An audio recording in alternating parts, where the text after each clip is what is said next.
नमस्कार साथियों आज का विषय जो है मेरा वो घर घर से जुड़ा हुआ है। जी हाँ, अक्सर हम सुनते हैं कि बेटा कहता है ये तो मेरे दादा की प्रॉपर्टी है, इसमें मेरा जन्म सिद्ध अधिकार है।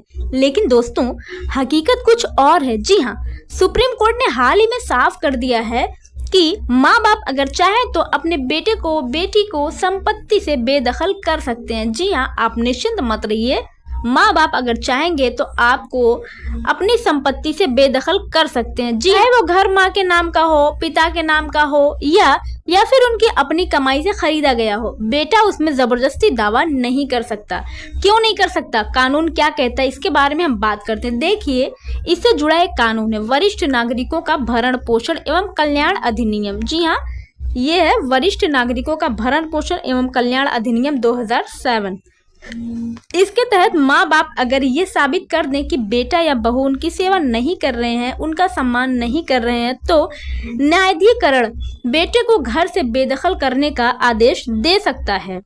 और बहुत से लोग गलतफहमी में पड़े रहते हैं, पैतृक संपत्ति की गलतफहमी। जी हाँ, ये अगर पिता की संपत्ति है तो ये मेरी है, ऐसा नहीं है। देखिए, बहुत से लोग यही सोचते हैं कि दादा की संपत्ति तो पैतृक संपत्ति है, उसमें तो सीधे सीधे हमारा हक बनता है, तो पिताजी हमें बेदखल नहीं कर सकते। लेकिन सच क्या है, दादा की संपत्ति सबसे पहले आपके पिता को ही तो मिलेगी, क्योंकि वो क्लास 1 उत्तराधिकारी है। अब आपसे पहले उनको मिलेगी, फिर आपको मिलेगी, फिर आपके बच्चे को मिलेगी ना। ऐसा थोड़ी ना कि मान लीजिए आपके बच्चे हैं और आपके पिताजी से सीधा आपके बच्चे को तो अधिकार मिलेगा नहीं, पहले आपके पिताजी से आपको मिलेगा, उसके बाद आपके बच्चे को मिलेगा।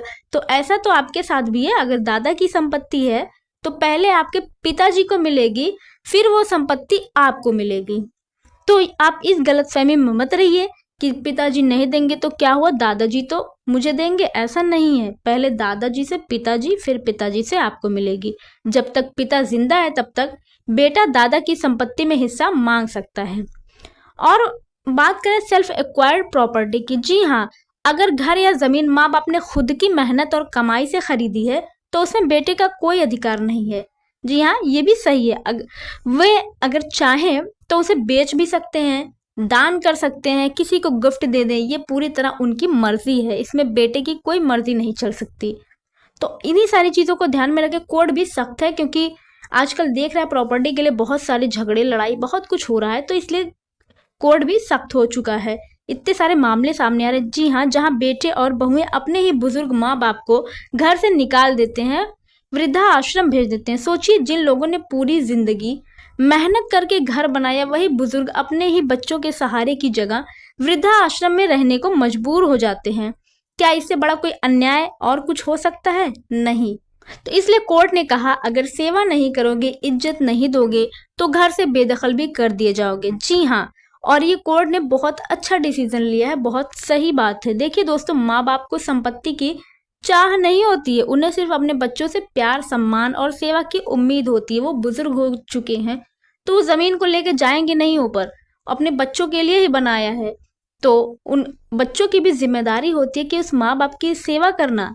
ऐसा नहीं है कि संपत्ति के लालच में सेवा किए, चलो ठीक है, संपत्ति के लालच में तो सेवा कर दो कम से कम, पर आज के समय में ऐसा नहीं है। बहुत से लोगों के घरों में ये देखा जाता है, जो कि गलत है, ऐसा नहीं करना चाहिए।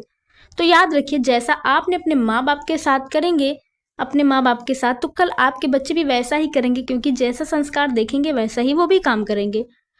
तो अगर आप उन्हें संस्कार यही देंगे तो आने वाली पीढ़ी भी उसी परंपरा को आगे बढ़ाएगी। तो दोस्तों, ये फैसला सिर्फ कानून नहीं बल्कि एक बड़ा सबक है। संपत्ति लेने की जल्दी मत कीजिए, अपने माँ बाप की सेवा कीजिए। तो साथियों, उम्मीद है आपको वीडियो बेहद पसंद आई होगी। वीडियो अगर आपको पसंद आई तो प्लीज़ चैनल को सब्सक्राइब करना मत भूलिएगा, और मिलेंगे आपसे अगली वीडियो में। तब तक के लिए जय हिंद, जय भारत, वंदे मातरम।